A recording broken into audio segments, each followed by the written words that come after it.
What's up with it? What's up with it? We're here for episode 9 of Smoking and Rapping. I got my boy Andy here. He is a graffiti artist, you feel me? He's actually one side of the people who actually helped put together the buildings out here that was painting on them and putting the different stuff on there to represent the Black Lives Matter for your man George Floyd and all that.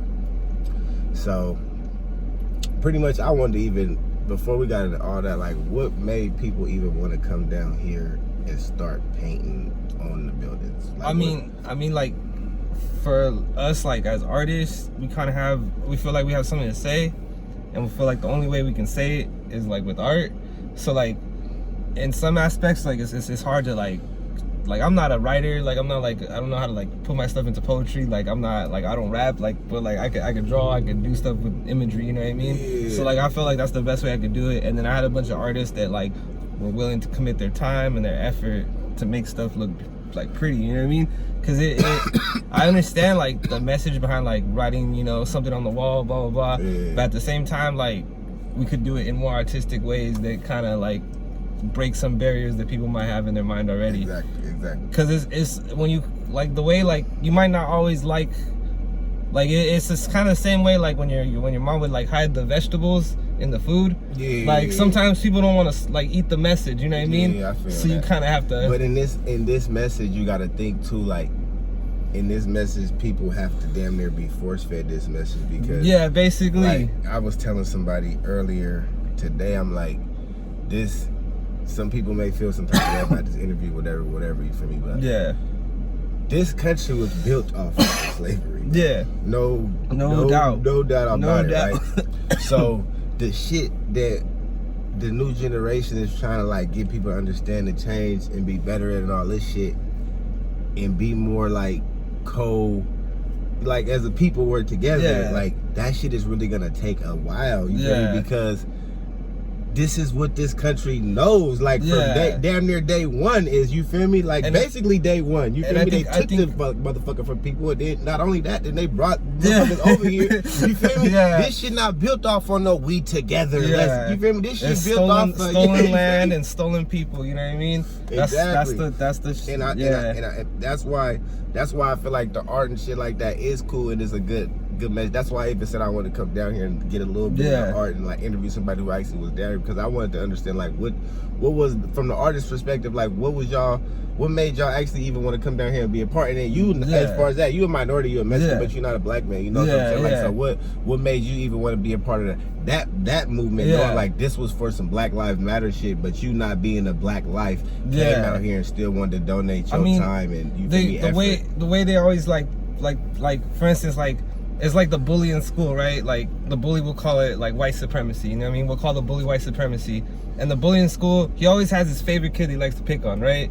Like he's always gonna fuck with one kid, and then if that kid's missing from school, the next target, you know what I mean? So like, as much as like I have a certain privilege because I'm like a light-skinned Latino or whatever, like I can get into certain gates that like other people might not be able to get into, like I'm gonna be real with that, you know? But as opposed to being like a dark skin. Yeah. Okay, I get what you're saying. But like at the end of the day, like, you know, like cops don't give a fuck, like, you know what I mean? Like they're gonna shoot up who they need to shoot up, you know what I mean? And like that's the fucked up situation where it's like I'm the next target, you know what I mean? Like, so I might as well, you feel like as far as you being a Mexican, it's like shit, if it was it could have damn near been me too, because I'm still a minority. Exactly. Like, I'm just not a black minority. Like the homie that got shot up in Vallejo, like, you know what I mean? Like same situation, like it was a amigo, you know what I mean? And it just ended up being another fucked up situation with the cop and the minority, you know what I mean? But like you guys are target number one, and I'm not gonna like shy away from that, you know what I mean? Like that's some fucked up shit where it's like people don't, and then even within Latino communities, I'll say like we have some fucked up shit like we have to deal with in like colorism and stuff like that, where it's like, you know, like we treat maybe people that are lighter skinned better than we treat people that are darker skinned, even though like you speak Spanish, I speak Spanish, and we're supposedly the same, you know? Yeah, it's just a little different. Just like, it's like the ones who probably are lighter and look a little better, feel like more upclass. Yeah, exactly. And that's more like other ones is more like what they call like wetbacks. On some fucked up shit. But we know what we're talking about when they treat certain people like certain ways, and that's just where I'm like coming from, where like, okay, like I have something to say and I'm not, but at the same time I want to put people on that like like that's why I helped organize this more than I actually want to try paint. You know what I mean? So like I try to put like people on that like get black and brown artists together, you know what I mean, and have them on Front Street, you know, doing this. What was like, as far as I know, like Nico, we shout you out. From the shoot. Big shout out to Miko. So Miko basically kind of took the initiative on this one, and she kind of just told me like, yo, like you be left brain, I be right, or you know, however that works, right brain, left brain, creative side, you know, business side. And she kind of took the initiative on like getting it out there, because I mean I might not be the most politically like, you know, able to cut through that, and maybe not actually going there and talk to people. Yeah, say, hey, exactly. How you doing? Is it okay if we go? Yeah, and Miko's a little bit friendlier, a little bit more like, you know, able to kind of get the that business. Yeah, exactly. Yeah, it's always shake hands and kiss babies, you know. All that shit. Yeah. So was it actually the companies reaching out to her first, and that's what kicked it off? she took the initiative on that one. Okay. And she like kind of knew that we were like she kind of knew that I'm like always like an artist that's been more like political or been more like driven by that type of thing, where it's like if I have a way to express myself and the message they want to convey, then like that, give me something to paint on and I'll do that. And like I just never went about it the same way. I might not have asked permission in the past, but this was on some stuff where we're trying to build community, and like I didn't know like half this block right here is like, we're in downtown San Jose right now, but half this block is run by like a black woman. You know what I mean? Swear. So she's like on the. So she own all this. Like she's like a co-owner. Yeah. Like she co-runs this whole stuff. She's like involved with the politics of it. Like she. So it's a shout out to Chris. That's her name. I have her business card. I forgot her last name. Crazy. But see, yeah, it's crazy like that. Like little stuff like that. It just happened to so be. That's where the protest took place on that block. Like little stuff like that be weird. But and so like as far as like when y'all got into actually coming down here and painting and stuff like that, what was the idea behind the stuff you guys actually wanted to put on the wall? Like so we ran it by the businesses first, because we didn't want to be too aggressive with the message. I mean, obviously like we're all trying to show solidarity and show that the businesses are connected with the people, and you know, it's vice versa, because it's a community. At the end of the day, like we're not like in a place where like this is like Target or whatever. Like these are mom and pop shops, these are like barber shops, these are like thrift stores, these aren't shops that like, you know, you deserve to get fucked up and like and then like the thing is like they're like mom and pops are gonna be the first one to get back at us. Like they're gonna hit us up like, hey, we saw what you did down the street, we like that stuff, we like the message that represented, can you do our stuff? And that's kind of snowballing off of that. Exactly. So like it'd be a little bit more political if it was being done in larger businesses. Yeah, and we would have to kind of like bite back from what we're saying, like but we're not gonna be like, let's just say it this way, like I'm gonna put it this way, like I'm not as where our message isn't trying to be anti-police, our message is trying to be pro-black. Yeah, you know what I mean? Yeah. So we're trying not like be like on some like fuck the police. Some we hear. Yeah, and that's like people feel like that, and I respect that. I can't tell you guys what I feel like right now, but you know what I mean. But like but I'd rather be like in solidarity and like saying like I'm with you guys in this fight, you know what I mean, regardless of like who we're facing, whether it be cops, whether it be, you know, XYZ, you know. Yeah. So like that's what it is. So like we're pro-black, we're pro-brown, you know. I feel you on that shit.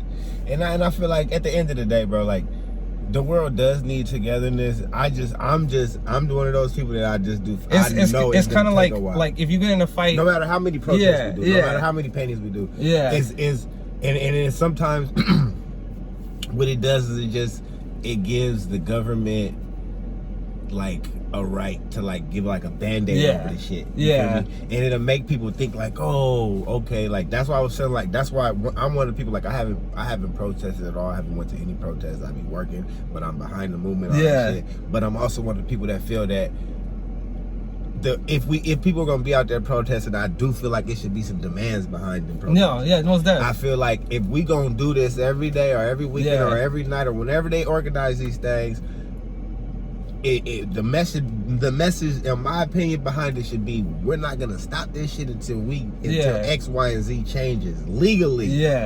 When you change these laws, this is when you feel me? I don't feel like it should just be some shouting and yelling of trying to get a certain message across. I think it's like, I feel like that message. It's like if you get in a fight with someone, right? Like a fight, like someone does you dirty, right? And then you're like, damn, this person did me dirty. The first point of like reconciling that is that person admitting like, hey, I fucked up. hey, like I shouldn't have done that. And like the point we're at right now, I feel like is like they're barely admitting we fucked up. You know what I mean? They're not even at the point where they're saying this is what we're gonna do to make that right. It's just right now they're barely trying to, oh, we kind of fucked up. Like, you know what I mean? But they're still not ready to be like, you know? I mean, it's certain people admitting it little by little as far as you see with Roger Goodell in the NFL. But see, that's more or less, I'm gonna keep it real. He only did that because there was so many people, young NFL, black NFL stars that did it. He had no choice but to follow suit. We don't really know if that's how he really feel. You feel me? And that's my that's where I stand on that shit. We don't never really know who's really gonna, like what Drew Brees did and all that shit. We don't really know. You go back and change it. No, nigga, let us know if you're really a racist. Because now we can treat you as such. You Show feel your me? colors. Don't be out here on some I don't really feel that way. You misinterpreted what I said. No, be a motherfucking racist and just let us know you're a racist, so that way we can treat you as fuck you. We are racist. We know you're a racist, and the people that over here, exactly, and the people that fuck with us, we fuck with them. And the world could be that way if that's how you want to be, because we know it's no way to wash out every fucking race. This shit comes from hundreds of years of families breeding their family on this shit. You feel me? That's why. So it will never change 100%. But I feel like shit. Don't be hiding that shit. They're still gonna have. I feel like no, exactly. Because they're still gonna have biased tendencies, like in the sense that like if they were in a position of like being the manager and they could promote you or they could promote the other homie, like they're gonna promote the other dude just because he's lighter. You know what I mean? White, light, whatever. Or just sometimes in that situation it comes down to personality too. Because you could be a brother in that situation if you just kind of a little bit cooler, was raised in a different neighborhood, and know how to talk a little different. You can kind of get in some doors that a person that's straight from the hood won't be able to get into. And that's another form of racism too. Because they be trying to pull little ones from the, you feel me? So they like, we got a couple of them on our side. You know what I'm saying? It's little different forms of shit they be trying to do. And we as blacks in the community, as minorities, we just deal with the shit. It's fucked up. But it is just, I feel like we deal with all the little shit. We don't get mad till they start killing us. When I feel like we should have been on their necks since like forever. We should have never stopped. You feel me? How the Indians getting their money, we should have been pushing some shit like that. You know what I'm saying? Like anything. That's like part of the reason too. I mean, you're with me at the spot, like the club, so you already know like that shit's kind of fucked up too, because it's like Mexicans and black people, women, like I mean, shit. I work there, and I'm contracted to be there. You feel me? So it's not. But I mean, that's and I would say that's another place where people don't really pay attention to it, but that's where racism is big.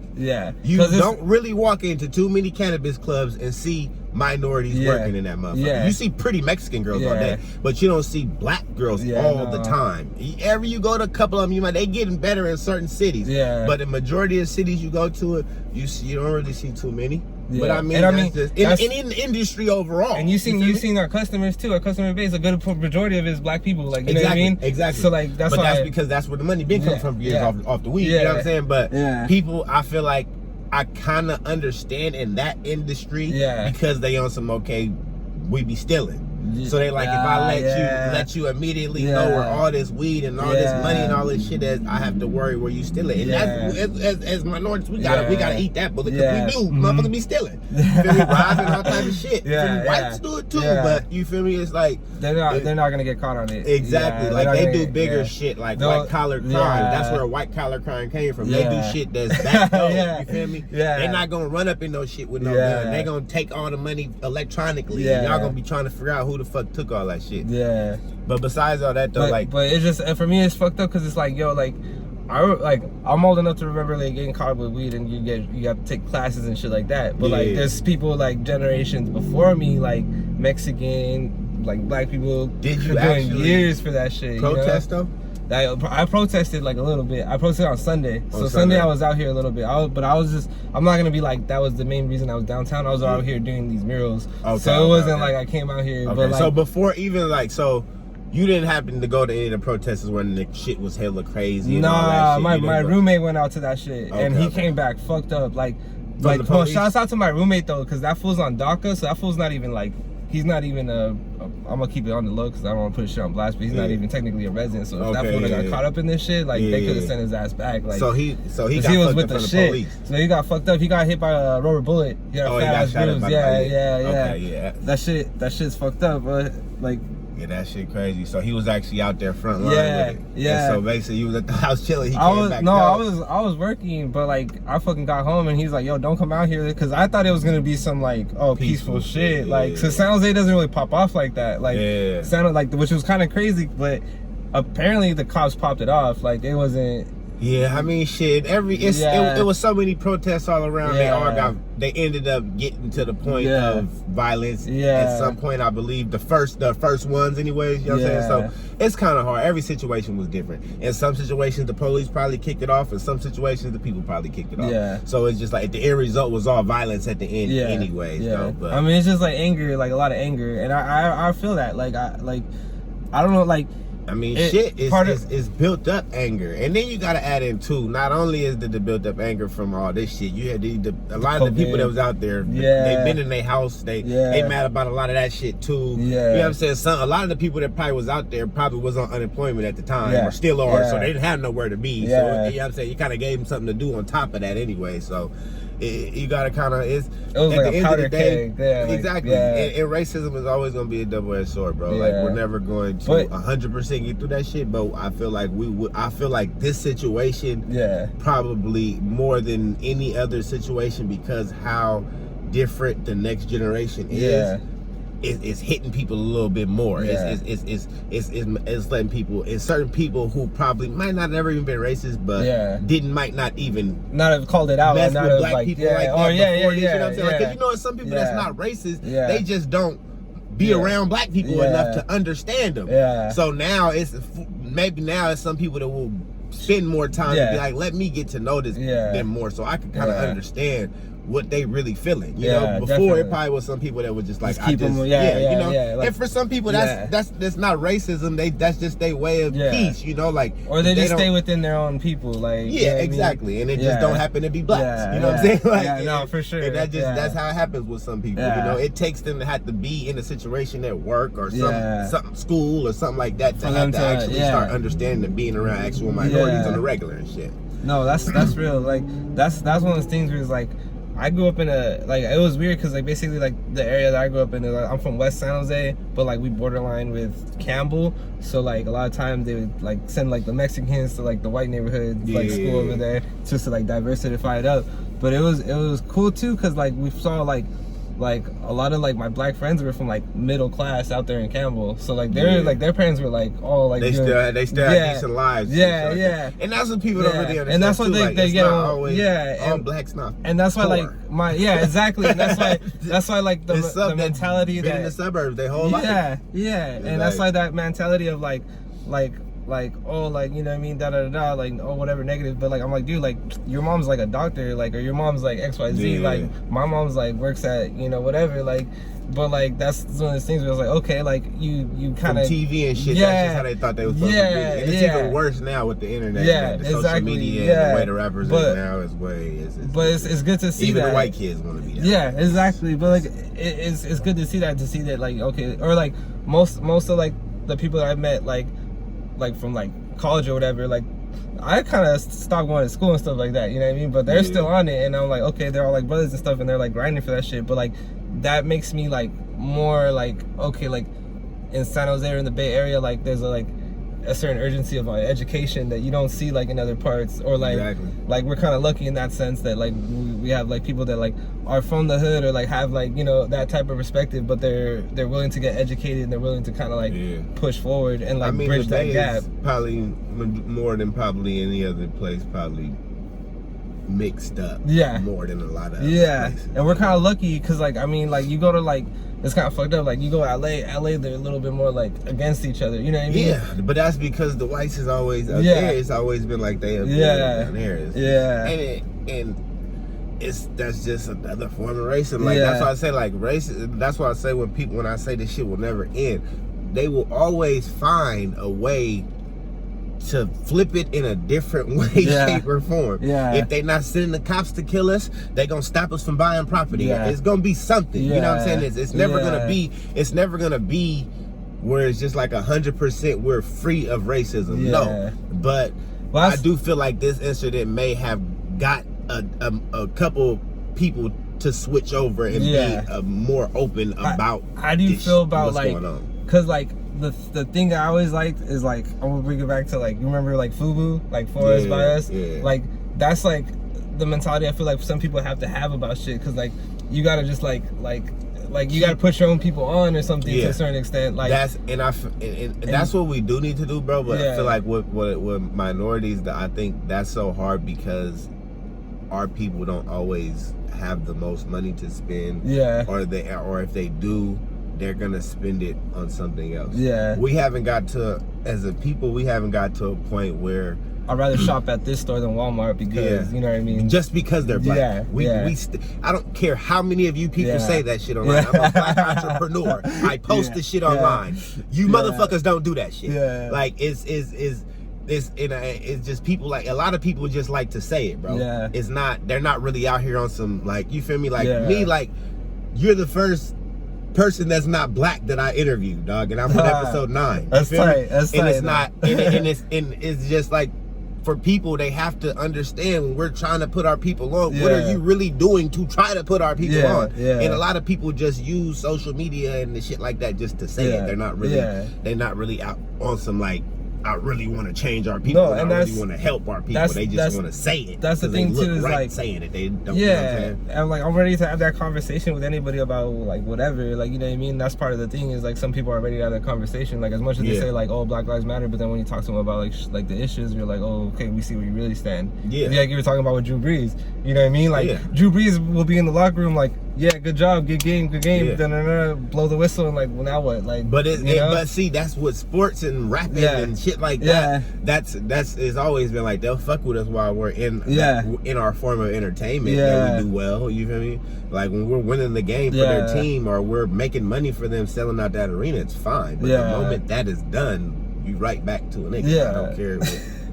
It's life. But we trying to get past it, but it's just gonna take maybe the year 3000, you know what I'm saying? We might gotta, that's why, you know, it's gonna be something like that. It's not just gonna happen overnight, but what we doing is helping. But what they are doing, I haven't been out here, but what the people are doing with the protests across the world, country is helping. I do feel like it's opening up a lot of people's eyes. I mean, it's forcing a lot of the big networks to have to talk about this every day. And even if for some people they're not, they do feel a certain way, the networks is making them say what they we need to push this across now. So you know what I'm saying, it is what it is when it comes to that. But getting out of all the political stuff and all that stuff, we're gonna get into actually, like, you being an actual graffiti artist. That's actually different from an actual artist per se, right? Like a graffiti artist doesn't just paint on a canvas. A graffiti artist actually paints on walls and different buses and basically things and shit like that. Basically, it goes back to, like, I mean, you guys all like know your old school like b-boy shit, like, you know, like it was one of the 5 elements of hip hop and all that. But it came from trains, like fools would hit up trains. It was like black dudes and Puerto Ricans in New York getting down. You know what I mean? Fucking, it went, but it's like, it's one of those things where it's like, I always say it's like the freest expression of art, because you're not asking for permission for shit, like, and you're just going out there and you're basically, you're creating a brand for yourself, and you're kind of like, you know? Because before, I remember, like me, I really don't know too much about tagging, but I do remember, like, one thing I remember is, like, if you was a tagger, like, majority of taggers, to get their name out there, they would just tag on hella different buildings and shit. Like, and I remember seeing shit like that when I was like a teenager, when people was trying, like, there would be certain people that was really into that shit. They have spray paint in their backpack, all this shit, you know? And they would like tag a little shit somewhere, and I'd be like, why you do this? Like, this how people gonna see me? They gonna know they gonna see my name, you know? And it's so crazy, like, it's crazy how much, if you really think about it, like, even just going back like probably like 10 years, a person who was a tagger or like tagging on some shit really would have to go like really sneak and tag. Nowadays, like, it's damn near socially accepted. Like, a person could damn near pay you to spray paint some shit on their building. I would say, like, I think there's like I've done it for a while, so I kind of transitioned from like being like more of a nuisance to getting into the more artistic side. I mean, I was always like an artistic kid. I would say, like, I grew up like reading comic books and stuff like that, and so like I would always try to, like, you know, draw my little Spider-Man, draw my little Batman, whatever it was. You know, try to draw to like impress girls, so I was drawing something cool, you know. But like I kind of got into graffiti like randomly. Like it was like one of the homies in high school, and I saw him like do some stuff, and I was like, oh, that's dope. Like, how do you do that? Da da da. And it was with a marker at that time. It was like a marker. Like I caught him catching tags, and he showed me his book, and I was like, oh, that's dope. Like that's what you guys do. Da da da. And basically it's kind of like the way I would say it's like the same way you got like a Jedi, and then you got your Padawan or whatever. So you got like someone that's been in the game, kind of already established, always games up like a younger one. And it's like in any shit that a person really becomes actually successful. And if you don't got nobody like that, you don't never achieve no success. Exactly. And you like, don't got nobody giving you the game. So. Yeah, exactly, man. So like you gotta have people that like kind of like put you on the right path. I'm not saying you like there's plenty of graffiti artists that kind of just did their own thing and they kind of figured it out on their own. But like I definitely appreciate having that like having that apprentice master role where you kind of have someone that's like, yo, don't do that, or like, hey, if you do this will look fresh. Because graffiti is kind of like a weird art form in the sense that like it's like it's your own thing, but like it's based off stuff that's already been established. So it's like there's an alphabet, like people have always done letters, people have always done that, but like, oh, you got to put your own style to it. So it's like partly your hand style, partly like calligraphy, partly like, you know what I mean, like combined in one. As far as when you're making letters. When you're making letters. And everything's like building blocks, because like, for instance, like people might see someone just catching a normal tag, right? Like, well, we call it catching tags, and that's basically just like the normal like little writing. And like, that's one aspect of the game. Like that's like the way you have like you have your tags, you have your throw-ups, and then you have your pieces, which are like the more artistical stuff. So like the throw-ups is if you see like, you know, stuff that's like white and black, like filled in. Hold on one second, my bad. Like if you see it like, you know, like bubbly letters and stuff like that, those are mostly throw-ups, and you'll see those like rock, that's like some quick stuff, people just trying to get in and out. And you know, if you go like Oakland, you'll see like all those like bubble letters you see all over Oakland, those are throw-ups, that's what they're called, because you just throw them up hella quick. And then you got your tags, which are like the basic ones, and then from there you got your pieces. But like, you gotta kind of work your way up, so you gotta kind of make sure you got your tags down, so you know like you're fresh, like, you know, and you got your letter structure, and from there you can start filling those in, and you kind of progress. You kind of it's kind of like from walking to running, you know what I mean?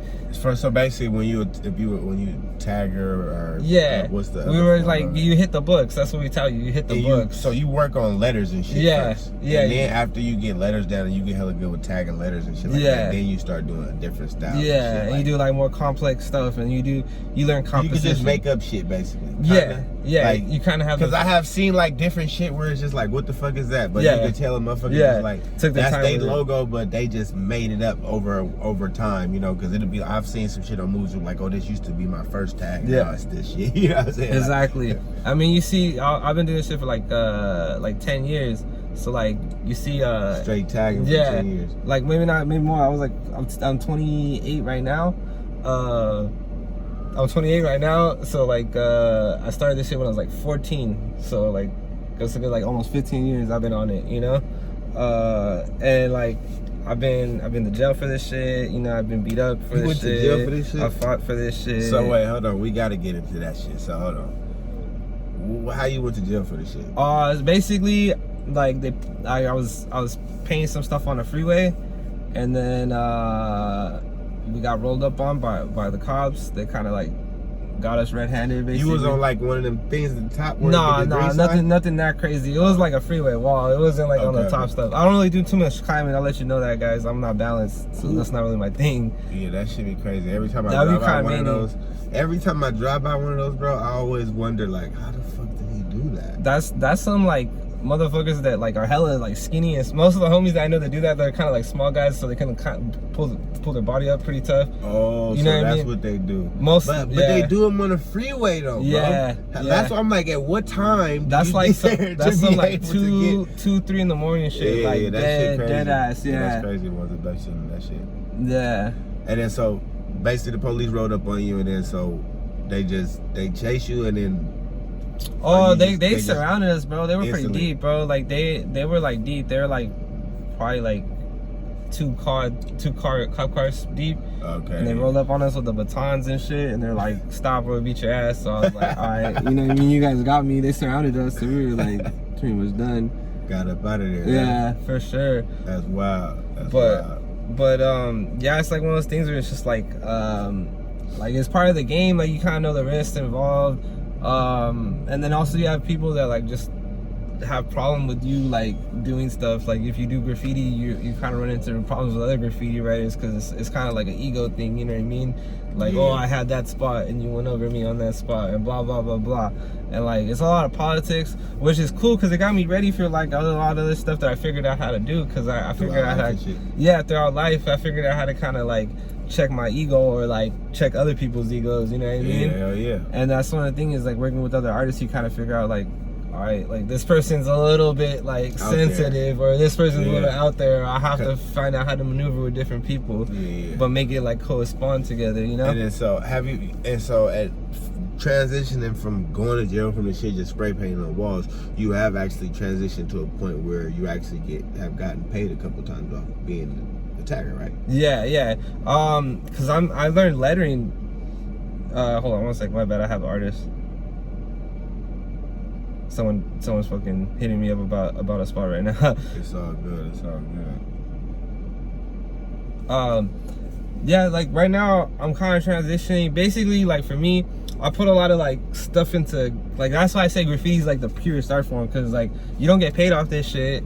In fact, you get like negative paid because you go to jail and you can't fucking pay bills, you know? You get into fights, you get into beef, you get into like stupid stuff, but at the end of the day, like it's an art form, you gotta love it, or else you don't, there's no other reason to do it, you know what I mean? Yeah, I feel you on that shit. So like for me, like that was one thing, but then I kind of like transitioned to doing like regular art, you know what I mean? And then from there, like design and stuff like that. So it's all like, you kind of figure out like, yo, the stuff that I've been doing for graffiti, like that shit fucking goes over to designing stuff like logos and stuff for people. Or like, oh, the shit that I was doing for like that, I could do that for art. Like that's art. Like I'm already doing art, you know what I mean? I'm already doing stuff. I might not doing legally, but like I'm already doing art, it. Though. Yeah, and it's just art in your shape, in your form. Yeah, you know, yeah, it's your exactly. form of art. And everybody got their form. Everybody got the way they want to express themselves. Your form is just tag and spray painting, you know. So now like I'm kind of learning how to do that in like a format that's a little bit more like asking permission, but like I'm still able to like express myself, you know what I mean? Yeah. I'm not caught up in the like all like the politics. The politics of stuff, like of just tagging on some shit just to do it. Because I feel like for some of them probably it's just the rush of doing it. And no, that's definitely like a factor, bro. Because like just to know, you got over there and got it done and got away with it. No, that's nail on the head, bro. Because like real talk, like the sense of, it's like a weird sense of accomplishment. Like, I see my name over there. You know what I mean? And they ain't covered it up. Or nothing. I mean, the same reason that Donald Trump wants his name in big ass letters on the side of his tower is the same reason I want to do some shit like that. You know what I mean? I might not go about it the same way, but you know. I feel you. Or like if you want to see your name like as a rapper, like seeing your name in the fucking marquee of a fucking theater, and you're just like, damn, that's my name in big ass letters, like that's fresh, like you know. And it'll get there one day, but that shit just, it's like with anything, bro, that shit just take hella time. But it's cool that you at least got to a point of like actually like transforming the point to be like, let me like figure out a way to make some money off the shit and make like a decent business, make a point to make a business out of it at some point or something like that. Even though some artists do, but not most regular artists, that's their whole point of doing it, but not most taggers. I mean, that's the thing about graffiti. Kind of they teach that you kind of learn too, is you learn how to like market yourself in a different way. Like I don't know, like maybe not most graffitis don't think like I think, where like I was like, oh, I'm creating a brand, and I can just translate creating a brand from like some illegal shit to creating a brand like, oh, we sell t-shirts or we sell this, you know what I mean? Yeah, but it's just a tagger. Because if you notice, like a lot of like the streetwear shit, that shit started off as like some graffiti writers or like some like skater fools, and they're all kind of in the same like street shit, you know what I mean? So like your Supreme, you're like, all that stuff was like fools that were like, man, instead of doing this illegally or instead of doing this for nothing, like let's make a brand, let's make something happen, you know? And do it the right way. Yeah, exactly. I mean, shit, a lot of people majority of people get to that point, some people don't, bro. Some people just don't care. some people just don't care because they look at it like it's just art, and they only want to be an artist. They don't really care about making the money. They just want their art seen. Yeah, and I feel like that's cool too. No, that's definitely. As long as you're seen, your point is getting across. Yeah. You know? It's like doing these buildings, you know, like this isn't for money, you know, it's more or less just to be seen at that point. And then we're also getting the message across. Exactly, you know? And it all ties in, you know, with some people they don't care about the money part of it as long as their art is somewhere being seen. Yeah. You know, and artists are really, majority, if you think about them, they're not really like people who want to be really rich or anything. Yeah. Anyways, you know. Yeah. They're not really tripping off of that shit. If I could just like pay my bills, and like, I'm not trying to be like fucking balling off this shit either. Like I'm not trying to like, you know, buy a mansion, but like if I could pay my bills, pay my rent off art, like that's cool, bro. Cause like I'm living my life stress free. You know what I mean? Like basically, I'm doing what I want to do every time I wake up. You know? I feel you. Like nothing against the 9 to 5, but that would be a sweet 9 to 5. Is just to do what you love every day. Exactly. You know? Like that's everybody's hopes and dreams to get to that point one day. Man, make sure you tell people your Instagram. Oh, I'm at Vague Idea. That's VAGUE idea. Like, you know. Yeah, follow me there. I don't have a Twitter or anything like that, but you know, Facebook, no Facebook, none of that shit. But just DM me if you guys want to like collab. If you need designs, I'm on that design shit. You know what I mean? I'm barely starting to get nice with the iPad, so holla at me on that one. It's all good, man. That was episode 9, man. Make sure y'all like and subscribe. We out. For sure. That's dope. Hell yeah.